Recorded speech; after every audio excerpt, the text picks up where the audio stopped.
नमस्कार, news portal truth news पर आपका स्वागत है। मगध विश्वविद्यालय के पूर्व कुलपति प्रोफेसर डॉक्टर राजेंद्र प्रसाद ने अदालत की सहानुभूति पाने के लिए आज जब वे निगरानी अदालत में उपस्थित हुए तो उन्होंने कॉलर लगा रखा था, यानी उन्हें यह दर्शाना था कि वे बहुत ही पीड़ा में हैं गर्दन की दर्द से, लेकिन अदालत ने उन्हें जेल भेज दिया। मामला यह है कि जस्टिस आशुतोष कुमार सिंह की खंडपीठ ने इनकी अग्रिम जमानत याचिका और पीसी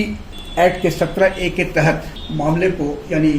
एसबीयू थाना में दर्ज एफआईआर को क्वैश करने के लिए गुहार लगाई थी, जिसे जस्टिस आशुतोष कुमार सिंह की खंडपीठ ने न केवल खारिज कर दिया था बल्कि साथ ही यह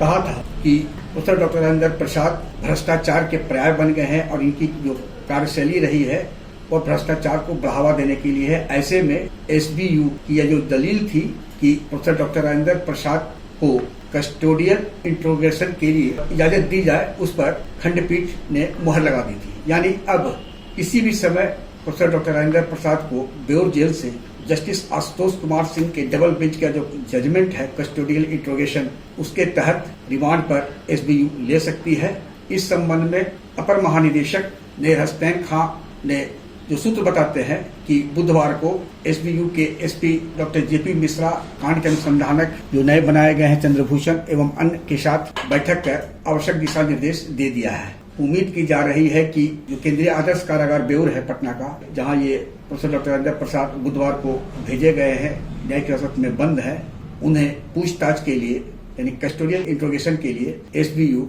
निगरानी अदालत से रिमांड के लिए प्रार्थना कर सकती है। वैसे प्रोफेसर डॉक्टर राजेंद्र प्रसाद पर जो आरोप है उसमें कई ऐसे आरोप है कि जो चौंकाने वाला भी है,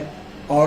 राजभवन के जो कुलाधिपति के जो प्रधान सचिव हैं चोंगथू, उन्होंने कई बार राज्य सरकार को यह पत्र लिखा था कि एसपीयू ने 17A जो कि पीसी एक्ट का है उसके तहत अनुमति नहीं ली है और ऐसे में के खिलाफ कार्रवाई को निरस्त कर दिया जाए। और राजभवन के बार बार इंटरफेरेंस के बाद राज्य सरकार भी बैकफुट पर नजर आ गई थी और कई महीने तक मामला दब सा गया था। लेकिन जस्टिस आशुतोष कुमार सिंह के खंडपीठ के फैसले के बाद कुछ हलचल एसबीयू में हुई और एसबीयू एक और ये कार्रवाई जो अदालती हो रही थी प्रक्रिया उसमें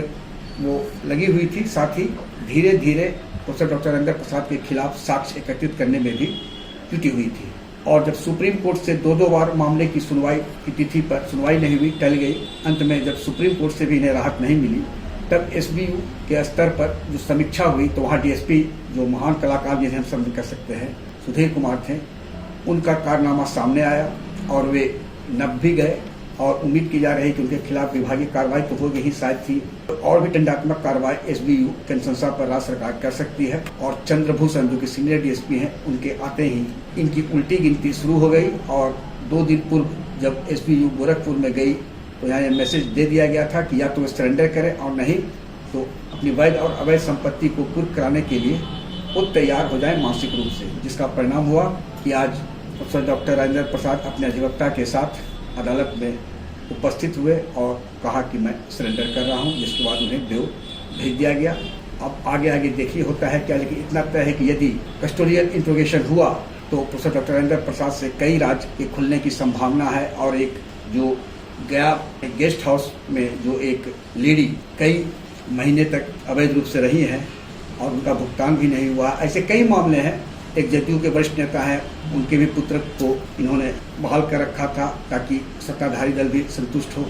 तो आस्ते आस्ते परत खुलेगी तो कई गले मुद्दे भी उखलेगा, यह भी तय है। देखिए आगे होता है क्या। आग्रह है कि इस वीडियो लिंक को लाइक, सब्सक्राइब और शेयर अवश्य करें। धन्यवाद, नमस्कार।